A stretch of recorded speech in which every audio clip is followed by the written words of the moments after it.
Ok.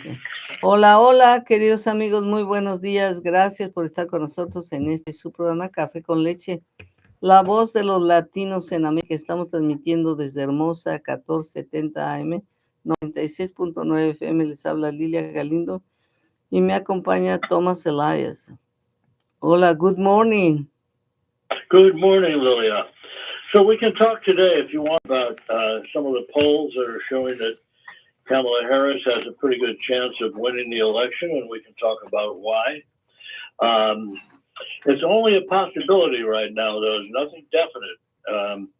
There's a lot of time left between now and the election, and we've seen this year more than ever before just how fast things can move in these elections. Things can change very, very fast.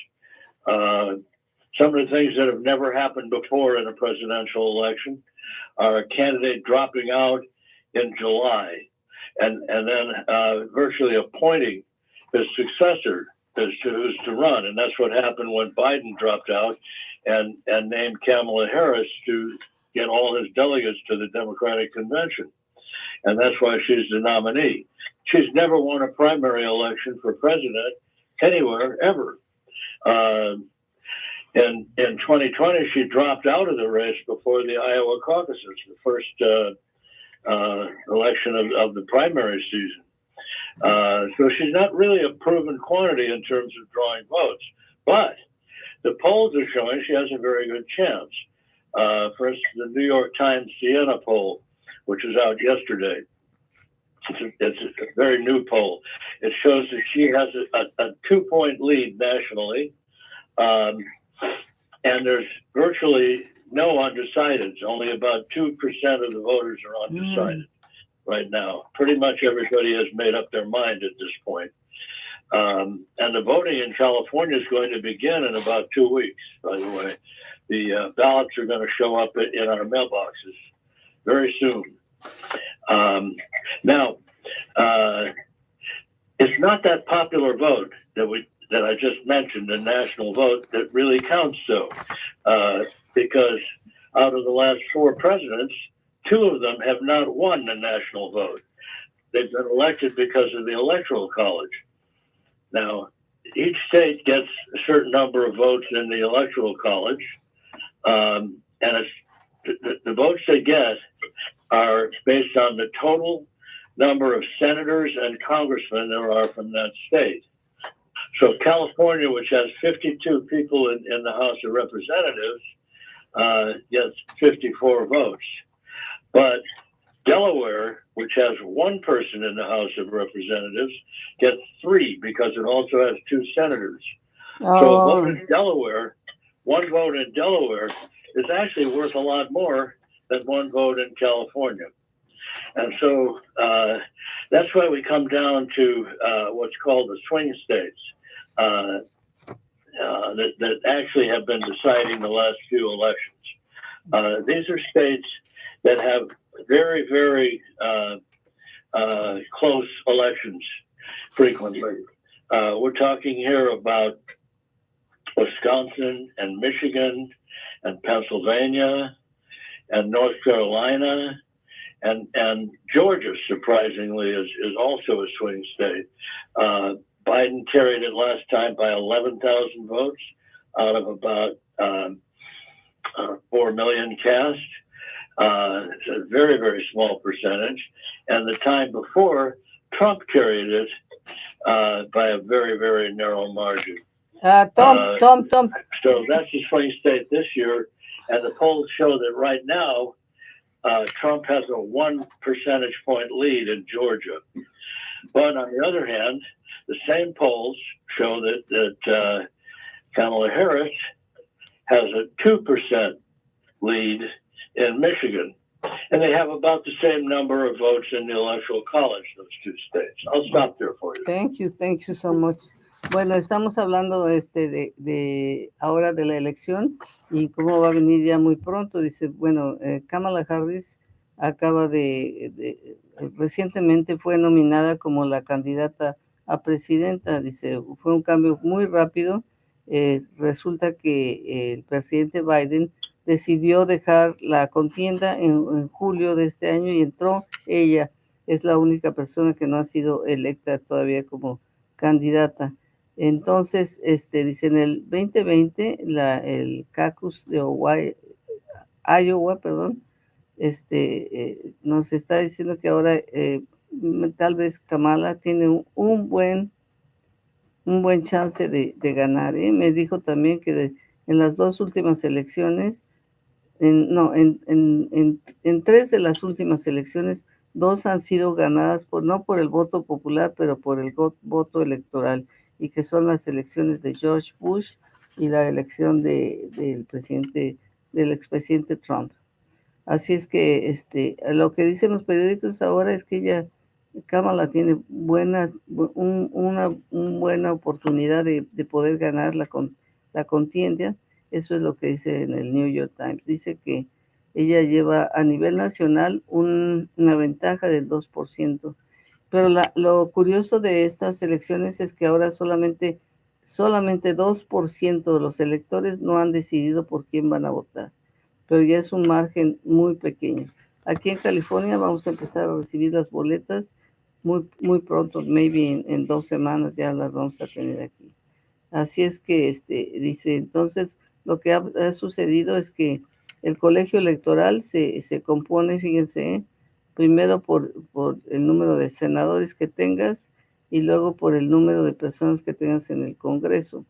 Pero dice, por ejemplo, por el número de delegados que tiene el Congreso, California alcanza a 50 votos, y como nomás tiene 2 senadores, entonces son 54 votos. Y dice, pero, por ejemplo, el estado de Delaware, que es un estado muy pequeño, también ellos tienen 3 votos. No, fíjense, aquí tengo una confusión. El estado de California. How many electoral votes has California? 2, 3? Excuse me? California, how many electoral votes has? 54. 54. 52 members of Congress and 2 senators. Okay. But our population is, compared to Delaware, is so much bigger that the proportion of what a vote in Delaware or Alaska or South Dakota, all of which have 1 congressman, what the votes in those little states are worth much more than a vote here. But the most valuable of all are the votes in the swing states, where, for instance, in Pennsylvania, the latest polls are kind of varied. There's one poll that shows, it's a Quinnipiac College poll, shows Harris has a 6-point lead in Pennsylvania. Now, Pennsylvania went narrowly for Biden in the last election, and the one before it went narrowly for Trump. So it goes back and forth between Republican and Democrat. And this year, the Quinnipiac poll shows Harris leading by 6, and meanwhile, the New York Times Siena poll shows it's dead even in Pennsylvania. So, we don't really know exactly how Pennsylvania is going because the polls are a little bit different from one another. But we do know this. Harris gained ground in the debate. The vast majority of people who watched it, even Trump supporters, according to the polls, thought that Harris won the debate on September 10th. But it didn't change very many people's minds about who to vote for. It only changed minds among voters who were undecided. And nationally, we only have about 3% of the people who are undecided. Because if you look at Harris and if you look at Trump, it's very hard to be undecided between them. They're so different from one another. And so I'm going to stop right there and let you go. Bueno, entonces nos estaba diciendo que en algunas encuestas se muestra ya a Kamala Harris como la ganadora, dice, como en Georgia con una ventaja de 1%, en Michigan con una ventaja de 2%. Sin embargo, son dentro del margen de error. En Pensilvania hay varias encuestas, una de ellas pone a Kamala Harris como 6% adelante del expresidente Trump. Y bueno, ha ganado Pensilvania, la ganó por pocos votos el presidente Biden, y anteriormente en la elección previa la ganó Trump. Así es que ese estado ha fluctuado entre los dos, entre demócrata y republicano. El New York Times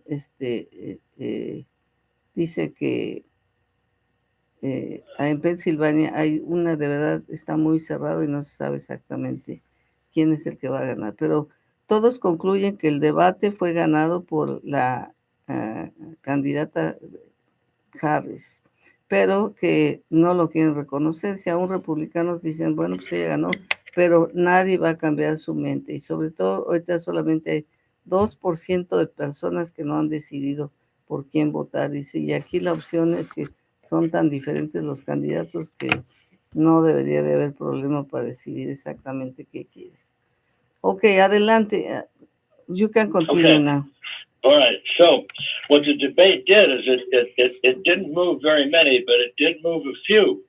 And that's why where Harris was behind by 2 points in Wisconsin before the debate in most polls, now it's dead even. And so what these numbers tell you is that this election is going to come down to turnout in the end. If the turnout is big, and a lot of people vote like they did in 2018 and like they did in 2022, then the Democrats are going to do pretty well. But if the vote is suppressed, and the Republicans have passed a lot of laws in different states trying to suppress the vote by requiring people to have certain documents before they can vote. If it happens that the turnout is big, the Democrats are going to do well. If it happens the turnout is small, the Republicans are going to do well. But one thing is true across the board in every state. There's an incredible gender gap.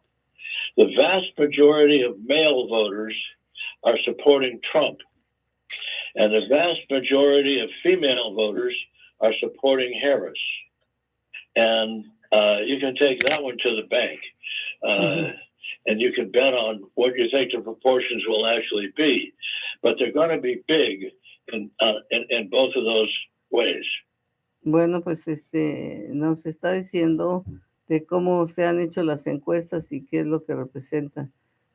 Pues ya a estas alturas, dice, hay muchísimas personas que la elección va a depender del número de personas que salgan a votar. Dice, si los demócratas salen a votar en mucha cantidad, pues va a ser la elección para ellos.